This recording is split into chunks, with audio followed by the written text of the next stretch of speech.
Hi guys. My name is Michael and my group was given a project in Internet/web programming course to create a dynamic coffee shop website using HTML or PHP. The site should contain a banner image showing a bag of coffee and a cup of coffee. The menu board should include but not limited to the following: home, coffee, shop and about page. As the group leader, we built the project using the Bootstrap framework. This project took 10 days to build and I was looking for a web hosting platform to host the website for free to make it easily accessible. While I was making some research, I found Vercel, which is a web hosting platform. So, I'm going to show the entire process I took to deploy the website. These are the codes written. I built the project using the Bootstrap framework. Along the process, I faced so many blockers which I managed to resolve.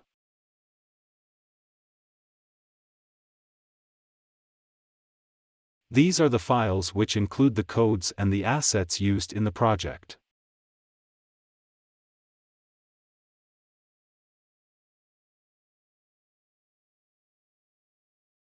I created a new repository to host the project files and assets. If you don't have a GitHub account, you will need to create one. I chose a suitable repository name for the project and also added a short description, which of course is optional, but I'm just adding it nevertheless.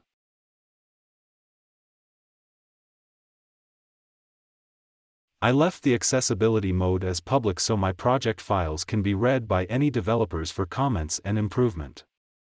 Then, I added a default README file provided by GitHub. Of course you can add a custom README file. And that's all for creating the repository for the project. Now that the repository has been created, we have to copy all our files into the GitHub repository newly created. To do that, you can use two methods. The first method is to use the command prompt to add your files to the repository, and the second one is to make use of the GitHub desktop application to push the files to the repository. I will use the second method because it provides a user-friendly process, and since I'm a product designer, I love interacting with interfaces, so why not?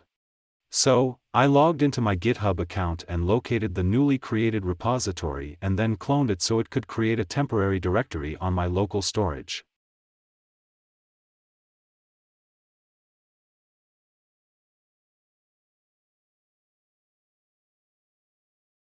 Then, the next step is to copy the project files and paste it into the new directory created by GitHub.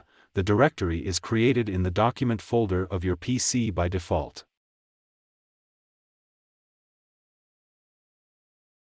So, that is the README file added by GitHub when we were creating the GitHub repository.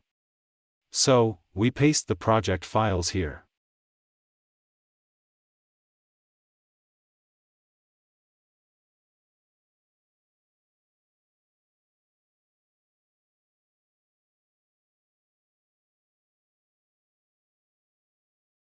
After pasting the files in the directory, we can now go back to the GitHub desktop application to see those files. Now, these are the codes and assets we used in the project.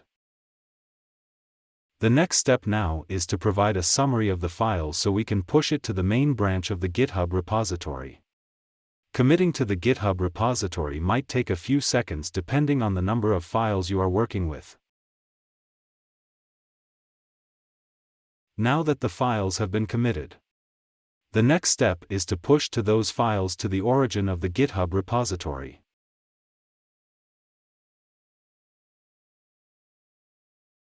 Now the files has been pushed to the GitHub repository. We can now go back to our GitHub repository to view those files. And these are the project files. I'm using Vercel to host my website because it is free and user-friendly. If you don't have an account, you'd have to create one. I have created an account and linked my GitHub account to it so I can view all my repositories in my Vercel account. I created a new project in the Vercel application. Since I have linked my GitHub account to my Vercel account, all my repositories in my GitHub is now available for me on Vercel to work with. So I will import the repository I need, which is test coffee repository.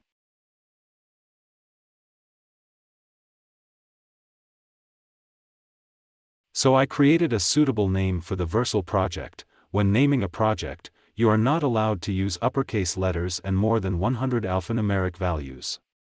Since I'm working with a Bootstrap framework, I chose others as the framework. And then I deployed the application.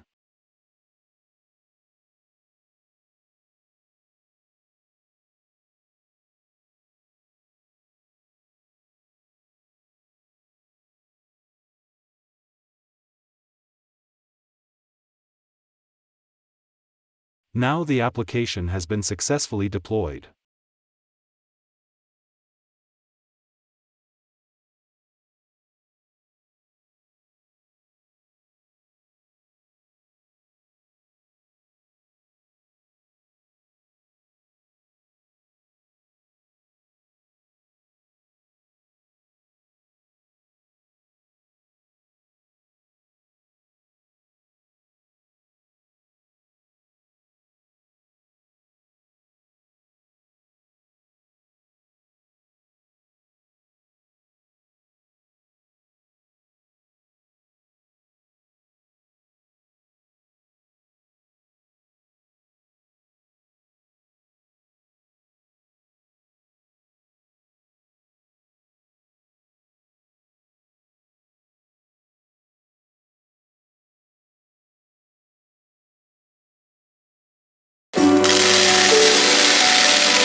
Thank you for watching. Kindly like, follow, comment, and share.